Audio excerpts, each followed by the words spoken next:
Vamos a ver la diferencia entre el síndrome medular medial y lateral o síndrome de Wallenberg.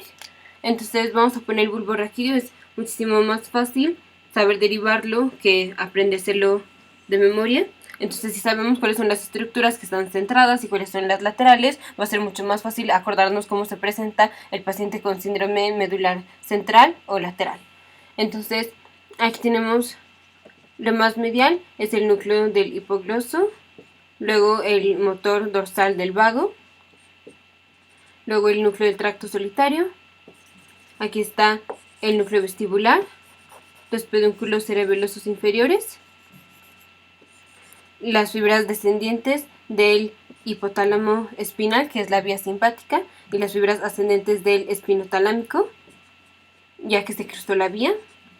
Aquí está el córtico espinal, el tracto espinal del trigémino, el núcleo espinal del trigémino, el núcleo ambiguo.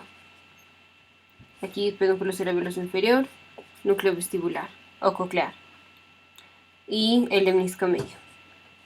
Entonces, daño a las estructuras mediales es por oclusión de la arteria espinal anterior, arriba de T8, y daño a las estructuras laterales es por oclusión de la arteria cerebelosa posterior inferior o pica. Entonces, primero el síndrome medular medial es daño a esta área.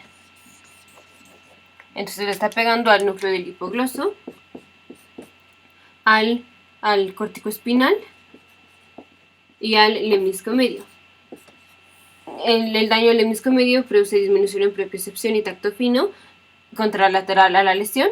Córtico espinal es una parálisis espástica contralateral a la lesión, dependiente de velocidad, con irregularidad en la espasticidad de flexores y extensores y con la extremidad débil. Y el daño al doceavo par general se presenta con protrusión de la lengua con desviación ipsilateral.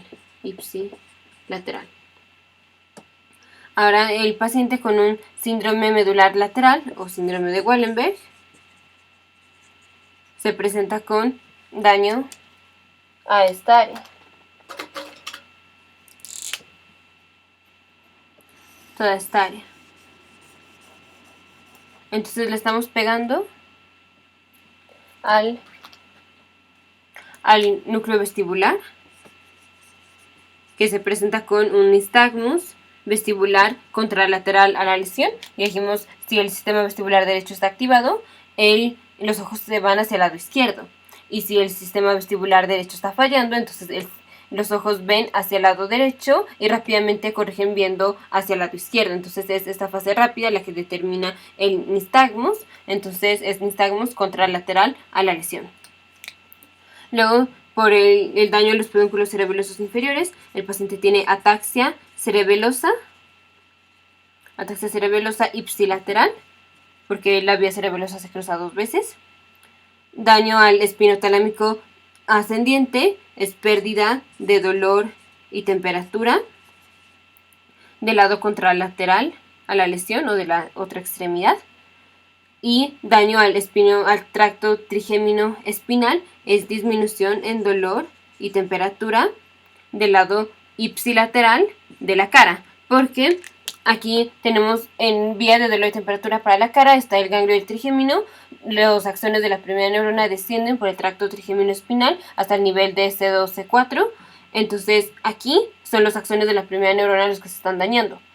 Después, cuando hace la sinapsis en C2, C4, los axones de la segunda neurona se cruzan, pero aquí la vía no se ha cruzado, o sea, estamos dañando el tracto trigémino espinal antes de que se cruce.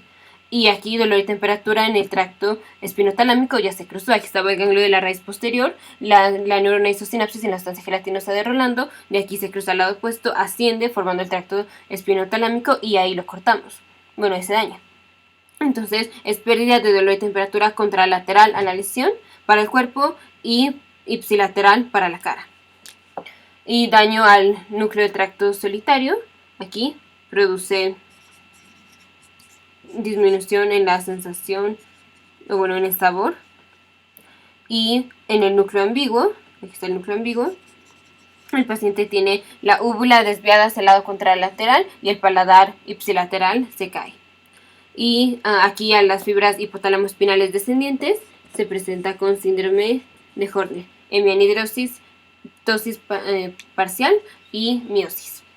Entonces, síndrome medular medial es por daño a la arteria espinal anterior o oclusión de la arteria espinal anterior arriba de T8, y síndrome de Wallenberg o medular lateral es daño o oclusión de la arteria cerebelosa postero inferior.